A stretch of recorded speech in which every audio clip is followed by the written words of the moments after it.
सबसे पहले मैं आम आदमी पार्टी के राष्ट्रीय अध्यक्ष अरविंद केजरीवाल जी का और आम आदमी पार्टी के पूरे विधायक दल का धन्यवाद करना चाहूँगी कि उन्होंने मुझ पर इतना भरोसा किया और विधायक दल के नेता की जिम्मेदारी दी। दिल्ली के लोगों ने आम आदमी पार्टी को विपक्ष की भूमिका में चुना है, विपक्ष की भूमिका दी है। और एक मजबूत विपक्ष क्या होता है, जनता की आवाज़ असेंबली के अंदर कैसे उठाता है, ये आम आदमी पार्टी पूरी तरह से इस जिम्मेदारी को निभाएगी। भारतीय जनता पार्टी ने दिल्ली के लोगों को कई वादे किए और उन वादों के आधार पर दिल्ली के लोगों ने भारतीय जनता पार्टी को जनादेश दिया।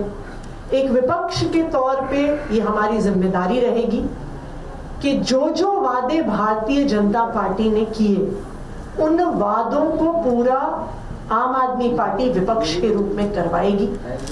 सबसे जरूरी और सबसे महत्वपूर्ण जो वादा प्रधानमंत्री नरेंद्र मोदी जी ने खुद किया कि पहली कैबिनेट की मीटिंग में दिल्ली की हर महिला को 2,500 रुपए की राशि देने की योजना पास की जाएगी और 8 मार्च तक पहली किश्त आ जाएगी।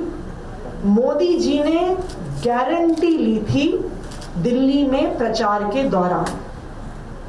पहली कैबिनेट की मीटिंग हो गई, लेकिन उसमें 2,500 की स्कीम पास नहीं हुई। लेकिन भारतीय जनता पार्टी की जवाबदेही तय करना ये हमारी विपक्ष के रूप में जिम्मेदारी रहेगी और हम दिल्ली वालों को, दिल्ली की महिलाओं को ये वादा करते हैं कि भारतीय जनता पार्टी से, रेखा गुप्ता जी की सरकार से दिल्ली की हर महिला को 2,500 रुपए की जो गारंटी मोदी जी ने दी थी वो आम आदमी पार्टी दिलवा के रहेगी। बहुत बहुत धन्यवाद। क्या आप लोगों ने डिसाइड किया, क्योंकि अब आप कल ही से सत्र शुरू हो रहा है, आप लोगों की शपथ होगी, उसके बाद पूरी प्रक्रिया है, एजेंडा क्या तय किया है आम आदमी पार्टी का क्या है? जैसा गोपाल जी ने कहा कि 2 महत्वपूर्ण एजेंडा विपक्ष के तौर पे हमारे पास हैं। सबसे पहले भारतीय जनता पार्टी ने जो वादे किए हैं उन वादों को पूरा करवाना, जिसमें प्रमुख है 2,500 रुपए प्रति माह दिल्ली की हर महिला को देने की जो मोदी जी ने गारंटी ली है, ये हमारे एजेंडा में सबसे ऊपर रहेगा। दूसरा, ऐसा सुनने में आया है भारतीय जनता पार्टी की सरकार के मंत्रियों के बयानों से कि आम आदमी पार्टी की सरकार ने, अरविंद केजरीवाल जी ने जो काम किए हैं उन कामों को बंद कराने की अगर कोशिश की जाएगी। अभी स्वास्थ्य मंत्री का एक बयान भी आया था कि कई सारे मोहल्ला क्लिनिक बंद करवाए जाएंगे।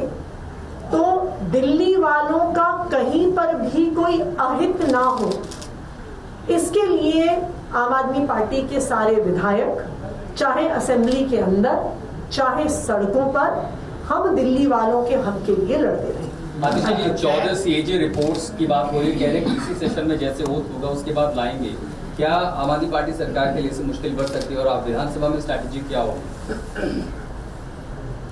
जो CAG की रिपोर्ट्स हैं, उन CAG की रिपोर्ट्स को मैंने बतौर मुख्यमंत्री स्पीकर साहब को भेजा है। तो ये जो फैलाया जा रहा है कि भारतीय जनता पार्टी ने निर्णय लिया है, ये CAG रिपोर्ट्स चुनाव से पहले ही दिल्ली विधानसभा एक सील्ड एनवेलप में चली गई थी। ये CAG रिपोर्ट्स पहले हाउस में प्रस्तुत होनी ही थी। तो इसलिए भारतीय जनता पार्टी जो ये भ्रम फैलाने की कोशिश कर रही है कि उन्होंने फैसला लिया है, वो रिपोर्ट्स प्रस्तुत करेंगे, ये बिल्कुल भ्रामक है। CAG रिपोर्ट्स मैंने ही दिल्ली विधानसभा में भेजी हैं और बिल्कुल हम ये चाहेंगे कि जो भी मसला है, जो भी ये CAG रिपोर्ट्स में है, जो भ्रम फैलाया जा रहा है, वो बिल्कुल दिल्ली के लोगों के सामने आए।